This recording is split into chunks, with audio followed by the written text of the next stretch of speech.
안녕하세요 여러분, 청년통장 도우미 안현우입니다. 오늘은 서울시에 거주하시는 시민분들을 위한 선물에 대해서 이야기 드리려고 하는데요. 어떤 것인지 벌써 궁금하시죠? 자, 힌트를 몇 개 드릴게요. 첫 번째 힌트, 이것은 청년분들을 위한 것입니다. 요즘 청년분들을 위한 복지가 워낙 많다 보니까 아직은 잘 모르시겠죠? 자, 바로 두 번째 힌트 드리겠습니다. 이것은 희망과 자립을 응원합니다. 어떠세요? 슬슬 감이 오시나요? 네, 맞습니다. 바로 희망2배 청년통장인데요. 여러분은 혹시 이 청년통장에 대해서 잘 알고 계신가요? 알고 계신가요? 처음 들어보신다고요? 아, 괜찮습니다. 간략히 설명을 드리자면 희망2배 청년통장은 서울시에 거주하며 열심히 일하는 청년들에게 저축 금액을 무려 2배로 돌려주는 통장입니다. 저축 금액을 2배로 돌려준다니 완전 핵 이득이라고 볼 수 있는데요. 어떤가요? 오늘 청년통장에 대하여 제대로 된 정보 얻어가실 수 있겠죠? 그럼 희망2배 청년통장 신청 방법 지금부터 본격적으로 파헤쳐 보도록 하겠습니다. 자, 희망2배 청년통장 어떻게 신청하는지 알아봐야겠죠? 청년통장을 신청하려면 우선 공고문의 신청 자격 및 신청 불가 사항을 확인해야 하는데요. 서울시 복지재단 홈페이지에서 다음과 같이 본인이 대상에 해당하는지 직접 자격 조회를 할 수 있습니다. 자격 조건을 간단하게 직접 확인해 볼 수 있어서 아주 편리하죠.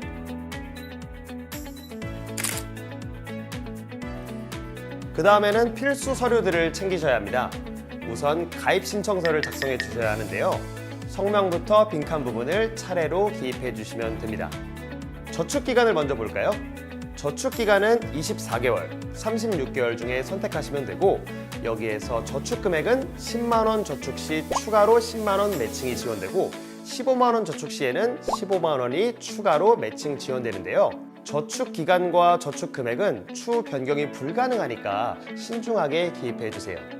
저축 목적은 주거자금, 창업자금, 교육자금, 결혼자금 중 본인의 저축 목적에 맞는 한 가지를 선택해 주시면 됩니다. 자, 그러면은 여기 주소 기입 부분은 어떻게 적어야 할까요? 청년분들이 독립을 한 경우에 주민등록상의 주소와 실거주지가 다를 수 있는데요. 주소 같은 경우는 실거주지가 아닌 주민등록 초본상 주소로 작성하고 상세 주소까지 정확히 작성해 주셔야 합니다. 그리고 여기 신청자 주거 종류, 한부모 여부, 장애 여부도 잘 표기해 주세요. 그리고 근로기간과 근로확인 부분은 기입할 때 조금 헷갈릴 수 있는데요. 근로기간은 기준기간 22년 6월부터 23년 5월까지 중 3개월 일하셨으면 3개월에 체크, 12개월 일했으면 12개월 이상에 체크하시면 됩니다. 또한 다른 곳에서 각각 일을 한 경우도 있겠죠. 예를 들어 22년 10월부터 12월까지 3개월간 두 군데서 아르바이트를 했다면 근로기간 3개월에 체크하시면 되고요. 일용직으로 일을 하는데 일한 날이 2월에는 11일, 3월에는 8일, 4월에는 15일, 5월에는 10일 이렇게 각각 근로일수가 다른 경우에는 근로일이 10일이 넘는 달만 확인해서 근로기간 3개월로 체크해 주시면 됩니다.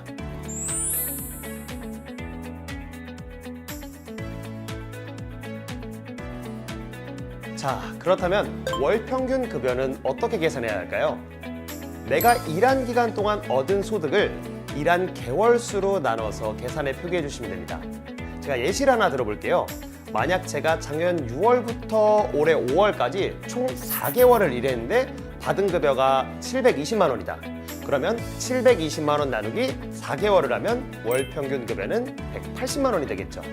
어떠세요? 이렇게 하나씩 같이 작성을 해보니 어렵고 애매했던 부분들이 잘 정리되고 계시죠? 참, 여기 근로확인 부분은 함께 제출해야 하는 서류가 있는데요.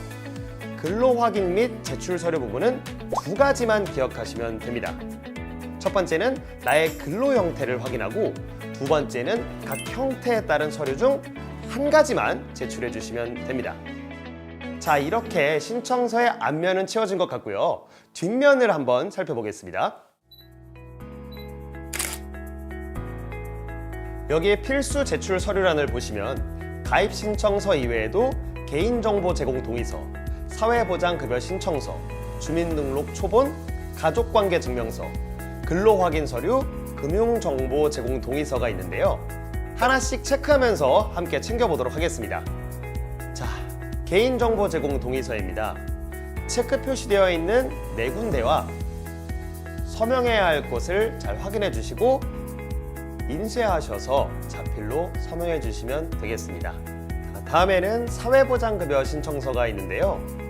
본인 및 부모, 배우자의 소득과 재산 조회를 위한 서류입니다.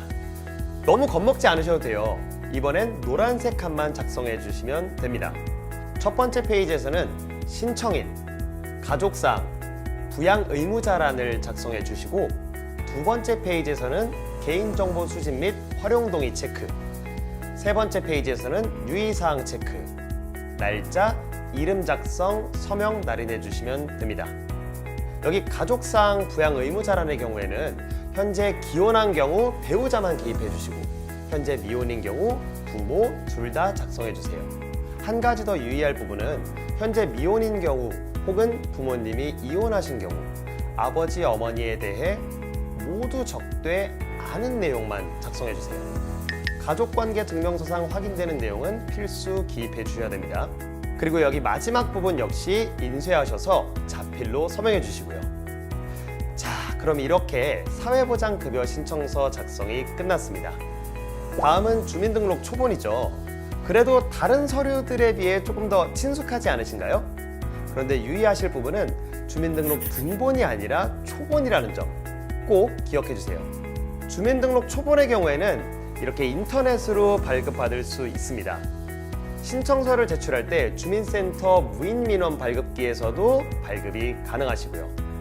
아쉽게도 수수료는 본인이 부담하셔야 하니 너무 서운해하지 말아주시고요. 그리고 선택 발급에서 한 가지 유의사항은 과거 주소 변동사항과 주민등록번호 뒷자리를 모두 포함해 주셔야 합니다.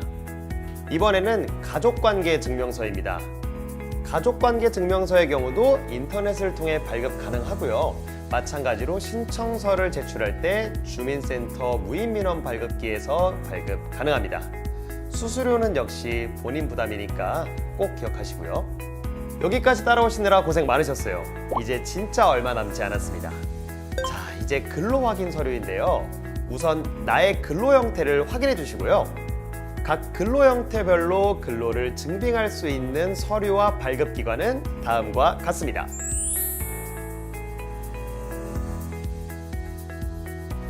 공통된 유의사항으로는 모든 서류 중 내가 제출할 수 있는 서류 한 가지만 제출하면 된다는 것. 그리고 아까 신청서에 체크한 근로기간 있잖아요. 그 근로기간에 해당하는 기간의 서류만 제출하면 된다는 점을 유의해 주시면 됩니다.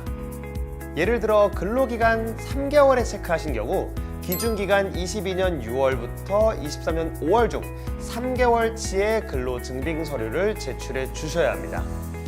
그리고 이런 질문이 나올 수도 있죠. 저는 22년 10월부터 23년 2월까지 일했는데 올해는 4대 보험에 가입되어 있지만 작년에는 4대 보험이 가입 이력이 없어요. 이런 경우에는 올해 일한 2개월에 대해서는 국민연금, 건강보험, 고용보험, 산재보험 중 한 가지의 서류를 준비하고 작년에 일한 2개월에 대해서는 재직증명서와 급여명세서를 준비하거나 근로소득 원천징수 영수증 또는 고용임금 확인서와 급여 입금 내역 세 가지 중 하나를 준비해서 제출해 주시면 됩니다. 각 근무기간에 대해 한 가지의 서류만 준비하면 됩니다. 그리고 위의 서류 중 하나를 제출할 때에는 꼭 확인하셔야 될 게 있습니다.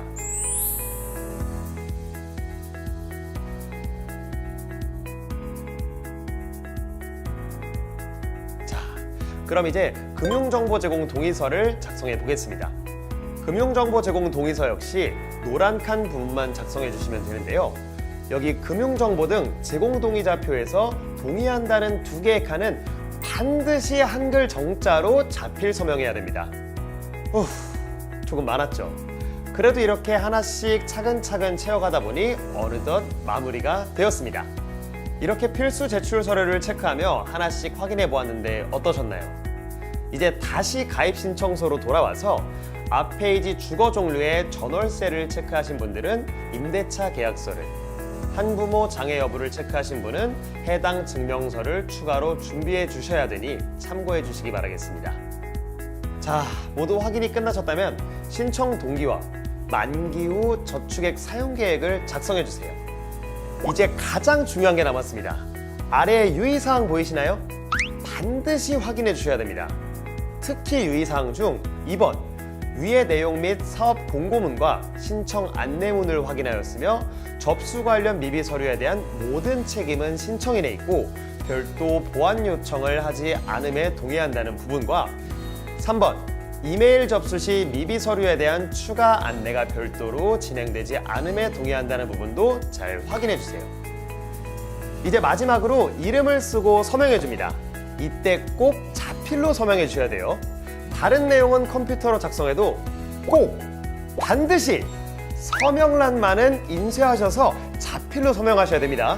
저 3번 강조드렸어요.